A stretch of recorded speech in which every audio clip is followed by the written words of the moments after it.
Good morning mga kamanok. Ayan, bilang isang handler, ano ba yung trabaho ng isang handler? Para sa akin, mga idol, mga kamanok, based on my experience, matagal na rin naman tayong nagmamanok at lumalaban din po tayo sa mga big event, no? At minsan lumalaban din po tayo sa Hackfight para may pambili po tayo ng mga pangailangan ng farm. Minsan pinapalad, minsan hindi rin pinapalad. Ganyan yung larangan ng pagmamanok mga idol. So bilang isang handler mga idol, para sa akin, no, hindi po dapat nating iasa sa mga tauhan o di kaya sa mga assistant lang natin yung pag-handle ng isang manok. Kasi alam natin na yung isang farm, kaya may handler, kaya may feeder, kaya may assistant handler, kaya may breeder, kasi nakatuka po lahat yan. So ako bilang isang handler mga idol, no, ako po mismo yung nagpapagalaw ng ating mga alagang manok. Ako rin po yung nagbibigay ng mga food supplements sa kanila. Hindi ko po yan inaasa sa aking assistant dito o either kung sino man. Kasi ako po lagi yung nakakasama niya, no. At masarap kasi mga idol sa pakiramdam, no, yung mananalo yung ating manok na tayo mismo ang gumagawa o nagpapagalaw nito. So bilang isang handler, ganito ang ginagawa ko. Maaga pa lang, 3:30 ng madaling araw, ako po gising na. Pagkatapos magkakapilang ng konti. Pagkatapos babasain ko yung gradas. Ako po mismo yung nagbabasa niya, no? Pagkatapos wawalisin ko yung gradas. After 30 minutes, mga 4:00, mga idol, tamang-tama, no? Yung singaw ng ating gradas is nawala na.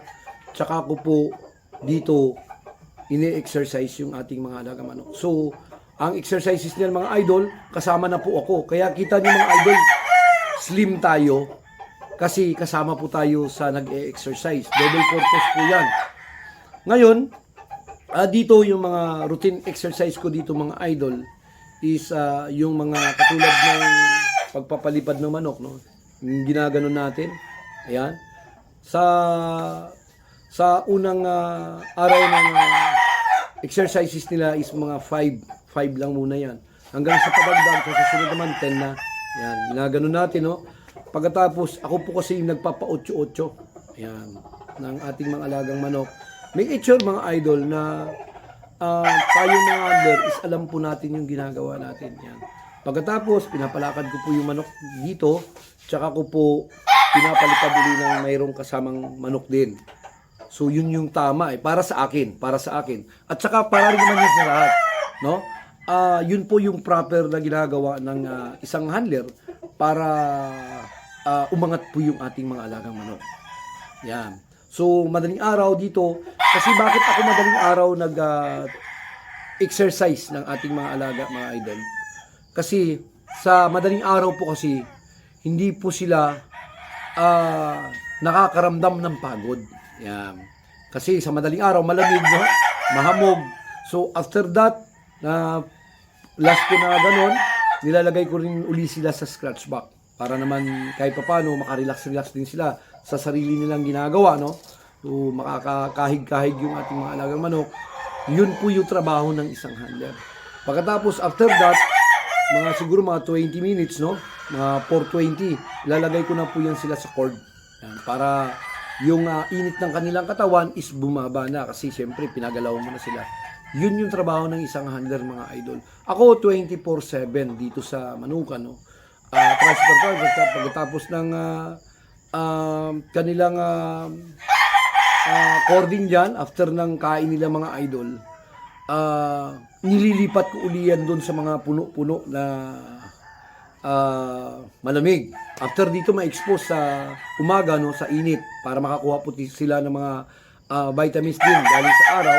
So after that, siguro mga 9 o'clock or 10 o'clock, depende sa init. Kung masyado na mainit yan, doon ko naman po yan kinukord sa ating mga talian doon sa may mga puno ng kahoy. Siyempre, ang ating mga alaga, mga idol, is hindi na pwedeng ma-expose dahil yan po ay hinahanda na. Yan. At binibigyan na po natin ng mga food supplement. Kaya medyo less na tayo sa exposure pagdating sa araw. Yan. Yun po yung trabaho ng isang handler, no?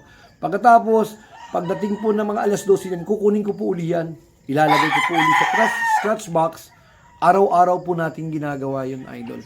Yan. Araw-araw po na routine ni Oma dito yan para lang po masigurado po natin na yung ating ginagawa ay tama at masigurado rin po natin na yung alaga natin is malusog. Yun pinaka-importante naman sa lahat mga idol, no? Yung yan ang trabaho ng isang handler. Ako, nag-e-effort po talaga ako para sa ating mga alagang warrior. Kaya pag nanalo, ako po yung pinakamasaya. Kasi ako po yung mismong gumawa, ako rin po yung mismong nagpagod. Yan. Yung assistant ko, tagakuha lang ng manok yan. Pag sinabi kong kunin mo doon, dalhin mo dito. Kunin mo doon, dalhin mo dito. Pero mostly po, ako po mismo yung gumagawa nun. Kasi gusto ko ma-exercise din ako mga idol. Gaya na sinabi ko, double purpose po yung ginagawa natin. Kaya medyo may kalayuan ng konti yung ating running pen din doon at saka yung ating pinagtatalian doon sa mga malilim para po talagang makuha ko rin yung sinasabi nilang 6,000 steps. Kaya slim tayo, idol, no? Healthy. So, nakakaramdam lang tayo ng pagod pag tapos ng ginagawa natin.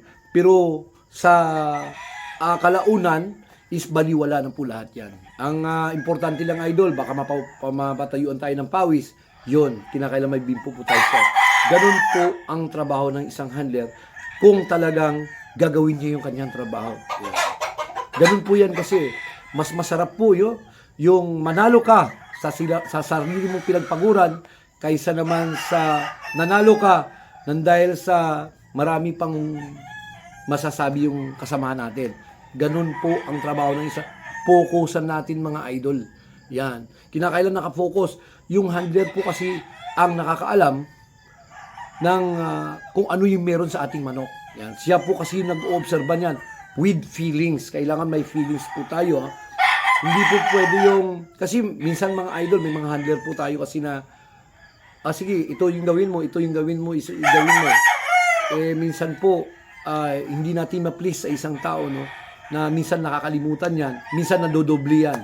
Nalilito siya dahil sa hindi naman talaga yun ang trabaho niya. So dapat maging aware po tayo dyan at sana nakatulong si Oma na naman sa ating mga kaibigang mananabong, no? Sa mga bagay-bagay na ginagawa po natin dito sa ating channel at sana huwag nyo rin kalimutang mag-subscribe, mag-comment, i-like ito para at least matutunan din po ng ating mga kaibigan at maging updated din po tayo sa lahat ng mga ina-upload natin dito sa ating channel. So God bless po sa inyong lahat mga idol. Maraming salamat po. Maraming salamat din sa inyong lahat at sa inyong suporta.